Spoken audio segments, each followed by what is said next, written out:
let's jump right in. Picture a landscape completely torn apart by constant war and deep religious divisions.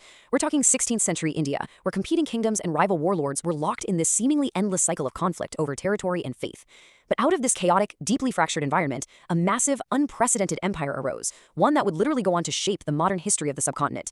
The architect of that staggering unity? A visionary named Akbar. And let me tell you, his path to power was anything but guaranteed. 13. Just 13 years old. In 1542, Akbar inherited a throne at an age when most of us are, just trying to survive middle school.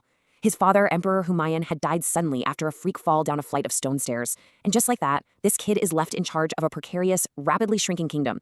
He found himself completely surrounded by ambitious rivals and hostile armies, all just waiting for the perfect moment to crush the vulnerable child king and wipe his new dynasty right off the map.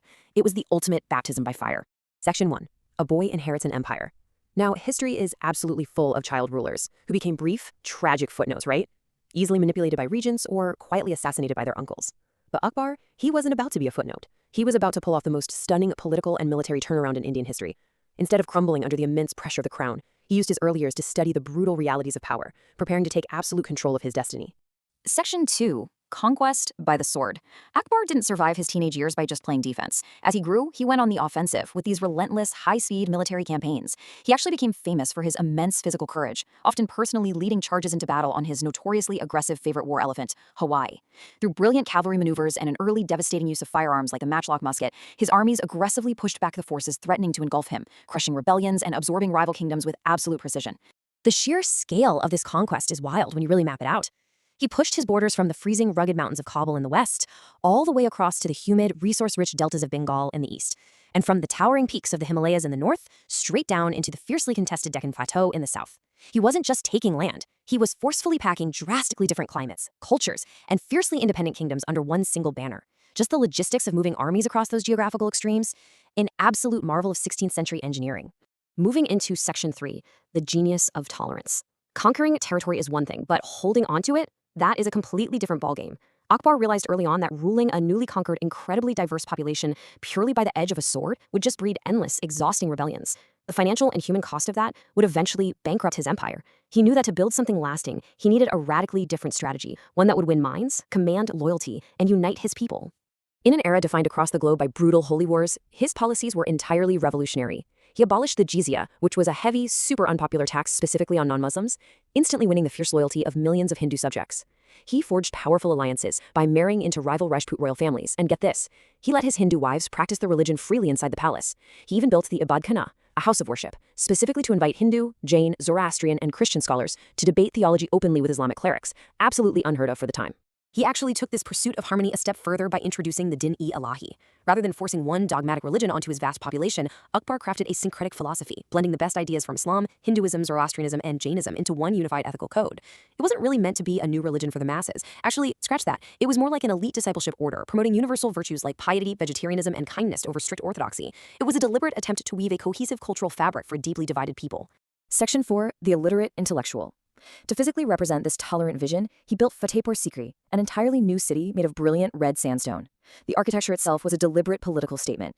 You had a seamless fusion of Hindu, Persian, and Islamic design working together in perfect structural harmony. For example, traditional Islamic domes were supported by columns featuring intricate Hindu lotus curvings. It was the literal architectural embodiment of the hybrid empire he was building. But here is the ultimate, mind-blowing paradox of his reign. Akbar could not read or write. The emperor who built this magnificent intellectual haven, who hosted global scholars and eagerly mediated complex debates, was entirely illiterate. He most likely suffered from severe dyslexia.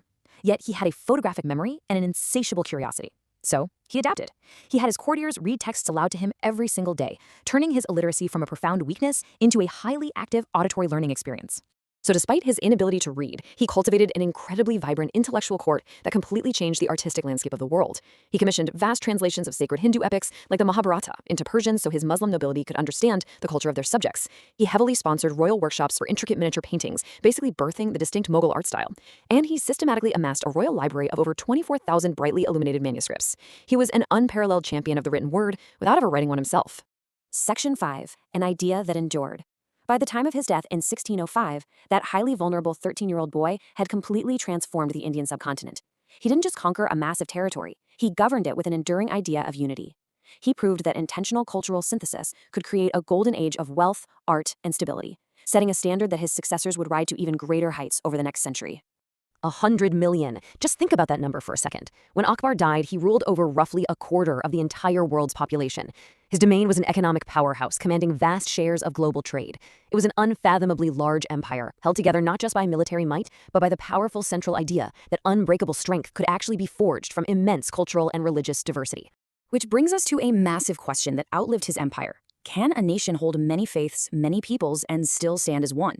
Akbar proved it was entirely possible in the 16th century, turning a deeply fractured land into a global superpower through intentional tolerance and curiosity. As we look at the deep divisions and ideological fractures in our modern world today, it really makes you wonder, what could a 21st century leader learn from an illiterate emperor? Thanks for checking out this explainer, and keep questioning history.